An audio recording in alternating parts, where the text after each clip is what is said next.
ఈ సినిమాలు back to back అసలు మంత్లీ 1 ఆర్ 2 ఫిలిమ్స్ వచ్చేస్తున్నాయి. అసలు ఏంటి ఎలా చేస్తున్నారు ఇంత ఫాస్ట్ ఫేజ్‌లో? ఫాస్ట్ ఏం లేదు సార్. లైక్ రిలీజ్ టైంలోనే మారింది అంతే.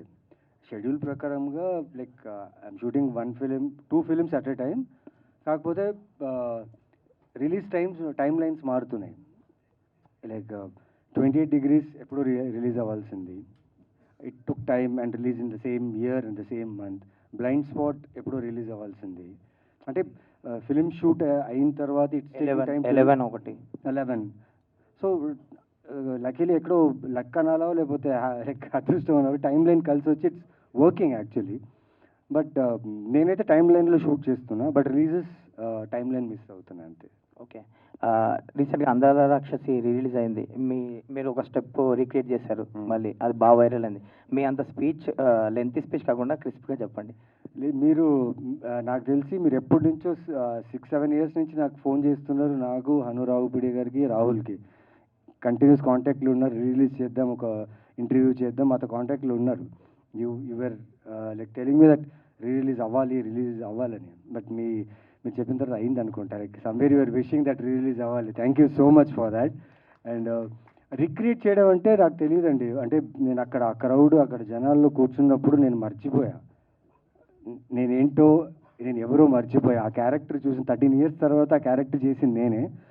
ఆ క్యారెక్టర్ చూసిన తర్వాత నాలో వాడు వచ్చేసాడు, సూర్య అనేవాడు వచ్చాడు. సో అది నా మూమెంట్. అది మళ్ళీ రిలీజ్ అవుతుందా లేదో తెలియదు. బట్ ఆ మూమెంట్ నాది. అది ఆ 3 ఎంతో టైంలో చేశాను. బట్ చేసేసాను. I felt it, I did it. And and నచ్చింది చాలామందికి. థ్యాంక్ యూ అంతే. శేఖర్ గారు సూర్య. అండ్ ఈ సినిమా క్యారెక్టర్ పేరు కూడా సూర్య అనమాట. సో 13 సంవత్సరాల్లో ఎక్కడ నాకు మధ్యలో సూర్య అనే క్యారెక్టర్ పేరు రాలేదు. So I think after 13 years for this film I got Surya. Something is connected to me అంతే. ఆల్ ది బెస్ట్ అండి. శేఖర్ గారు. Hi bro. ఇలాంటి స్క్రిప్ట్స్‌కి బీజీఎం అనేది చాలా ఇంపార్టెంట్. ఎంత ఛాలెంజింగ్ అనిపించింది ఈ సినిమాకి బీజీఎం చేయడం? ఎస్పెషల్లీ కొన్ని బ్లాక్స్ ఉన్నాయి కదా, ఈ మర్డర్ మిస్టరీ ఇదంతా. చాలా చాలా డిఫరెంట్ కాన్సెప్ట్. సో ఇలాంటి కాన్సెప్ట్స్ ఇప్పుడు బేసిక్గా మనం మలయాళంలో అట్లా చూస్తాము. సో మోస్ట్లీ ఇలాంటి కాన్సెప్ట్స్ అన్నీ ఇవాళ హిట్ అవుతున్నాయి. సో ఈ కాన్సెప్ట్స్ నేను అలా మూవీస్ చూసి సో ఇంకా దీంట్లో ఇంకా కొత్తగా ఎలా చేస్తాము. And main support from the director. So మనం ఎక్కడన్నా ఎక్కువ కమర్షియలైజ్ దానికి వెళ్తున్నా కూడా సో స్టార్టింగ్ కొంచెం ఇలా కాదు, ఈ అప్రోచ్లో వెళ్దాము అని ఒక డిస్కషన్స్ జరుగుతూ సో ఓవరాల్గా చూసేటప్పటికి ఇట్ కేమ్ రియలీ వెల్. చాలా స్కోప్ ఉంది, మ్యూజిక్కి చాలా స్కోప్ ఉంది దీంట్లో. అండ్ అలాగే ఎమోషన్స్ ఉన్నాయి, ఇంటెన్సిటీ ఉంది. సో డ్రామా ఎంత ఉంటే అంత మ్యూజిక్కి ప్లస్ అవుతుంది. సో డెఫినెట్లీ మీరు అడిగింది ఇది కొత్త genre. And definitely it was a challenging journey and very nice experience. Naveen గారు. Hi sir. హలో అండి. మీరు ఉన్న పరిధిలో చాలా డిఫరెంట్గా ట్రై చేసి సినిమాలు ప్లాన్ చేసుకుంటున్నారు. ఈవెన్ లాస్ట్ ఫిల్మ్ 11 కూడా డీసెంట్ అప్లాజ్ వచ్చింది. బట్ ఒక అబ్జర్వేషన్ ఏంటంటే మీ సినిమాలు ఓటీటీలో రిలీజ్ అయ్యాక జనాలకి రీచ్ అయ్యి కొంచెం బాగా మాట్లాడుకుంటున్నారు. బట్ థియేటర్స్లో ఇంకా కొంచెం అండర్ పర్ఫామ్ చేస్తున్నారని అనిపిస్తుంది. Yes sir. ఏంటి అనుకుంటున్నారో, అసలు ఏం చేద్దాం అనుకుంటున్నారు దానికి? అండర్ పర్ఫార్మ్ అంటే సార్, నేను చేసే సినిమాలు, నేను చేసే కాన్సెప్ట్ వెంటనే లైక్ మార్నింగ్ షో అవ్వగానే లైక్ నాకు అలా ఓపెనింగ్స్ వచ్చేసి super duper hit blockbuster అని చెప్పలేరు. Concept films will take time for word of mouth. And when audience likes the film, for him to tell another audience కొంత time పడుతుంది. ఈరోజు Friday చూసిన వాళ్ళు సాటర్డే ఆడియన్స్ వచ్చే వాళ్ళకి చెప్పుంటారు. Like word of mouth films నావి ఎక్కువ ఉంటాయి. అండ్ ఎక్కడో I feel after a weekend if I could hold more on theatres, నా films if it runs hold more for theatres, word of mouth వచ్చేలోపే I think the film is moving forward. So somewhere I feel wait for the film's content to talk.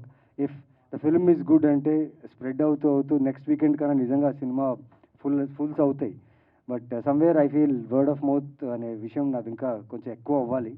And I should gain some good theatres where ఆడియన్స్కి దగ్గరగా ఉండే theatres ఇప్పుడు నా సినిమాలు చూస్తే థియేటర్లో ఎక్కడో దూరంగా అక్కడ 2 స్క్రీన్స్ ఇక్కడ 1 స్క్రీన్స్ అలా ఉంటున్నాయి, అయినా వెళ్ళి చూస్తున్నారు కదా సార్. అందుకంటే I feel so great about it and gratitude about it. But still I'm trying my best film by film and hopefully one day like మీరు చెప్పినప్పుడు ఓటీటీ నుంచి థియేటర్కి స్ట్రాంగ్గా audience will support me and love me sir. But అంటే మీరు అన్నట్టు ఒక niche films చేస్తున్నప్పుడు, ఒక డిఫరెంట్ జోనర్ ఫిల్మ్స్ చేస్తున్నప్పుడు ప్రమోషన్స్ కూడా కొంచెం డిఫరెంట్గా ఎక్కువ ఐబాల్స్ గ్రాప్ చేసేలా ఉండకుండా కొంచెం ట్రెడిషనల్ అప్రోచే వెళ్తున్నారు మీరు అబ్జర్వ్ చేస్తే. ప్రెస్ మీట్స్ లేకపోతే ఈవెంట్స్ ఇలాగా దాన్ని డిఫరెంట్గా ఏదైనా ప్రమోట్ చేస్తే ఇంకా, ఎందుకంటే ఆబ్వియస్లీ మీరు చేసే films they require more different promotions. Yes sir.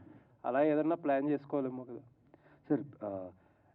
ఇప్పుడున్న సిచ్యువేషన్లో సార్ సినిమా అనే కాదు సార్, ఎవ్రీ ఫీల్డ్కి ఒక రకమైన ప్రమోషన్స్ జరుగుతున్నాయి. Take it for a small shop, petty shop also they are doing promotion properly now. ఎలా అంటే సార్ నాకు తెలీదు మేము చేసే ప్రమోషన్ నిజంగా ఆడియన్కి రీచ్ అవుతుందా నాకు తెలియట్లేదు సార్. అంటే ప్రతి సినిమాకి ప్రమోషన్ చేస్తున్నాం, లైక్ ఎలా చేయాలి అనేది ఒక రూల్ ఉంది కదా sir, how the film should be promote. అదీను చేస్తున్నాం plus meeting many people and promoting it in a different way. But I don't not only my film, many films చేసిన ప్రమోషనల్ కంటెంట్ ఆడియన్స్ దగ్గరికి వెళ్తుందా లేదనే డౌటే ఉంది సార్ నాకు కూడా. Anyways all the best. Thank you sir. Thank you. Hi Naveen గారు. Hi అండి. ఎప్పుడు కూడా ప్రతి సినిమాతో ఒక ఒపీనియన్, ఫస్ట్ హాఫ్లో ఒక ఒపీనియన్ ఉంటే సెకండ్ హాఫ్కి ఒపీనియన్ మార్చేస్తారు మీ క్యారెక్టర్స్తో. అండ్ అంటే హీరో షేడ్ ఉంటే విలన్గా అంటే హీరోగానో అలా మారుతూ ఉంటారు. సో బట్ ఈ క్యారెక్టర్ సూర్య మళ్ళీ ఆఫ్టర్ చాలా ఇయర్స్ తర్వాత మళ్ళీ సూర్యతో రాబోతున్నారు, సూర్య పేరుతో. ఈ క్యారెక్టర్ ఎలా ఉండబోతుంది? ఇది వచ్చేసి లైక్ వెరీ ఇంట్రెస్టింగ్ క్యారెక్టర్ అండి. ఇది నాకు రెలవెంట్ అయిన క్యారెక్టర్. ఒక gym trainer, he has a beautiful wife and small daughter. So వీడి ఫ్యామిలీలో వీడి గురించి జరిగే ఒక కథ ఇది. ఎంత సింపుల్గా, ఎంత హ్యూమన్లీగా ఉండే క్యారెక్టర్స్ ఇవి. సో 100% దీంట్లో నేను విలన్ కాదు. ఓకే, అదని చెప్పి నేనే హీరో అని చెప్పాను. దీనికి కథనే హీరో.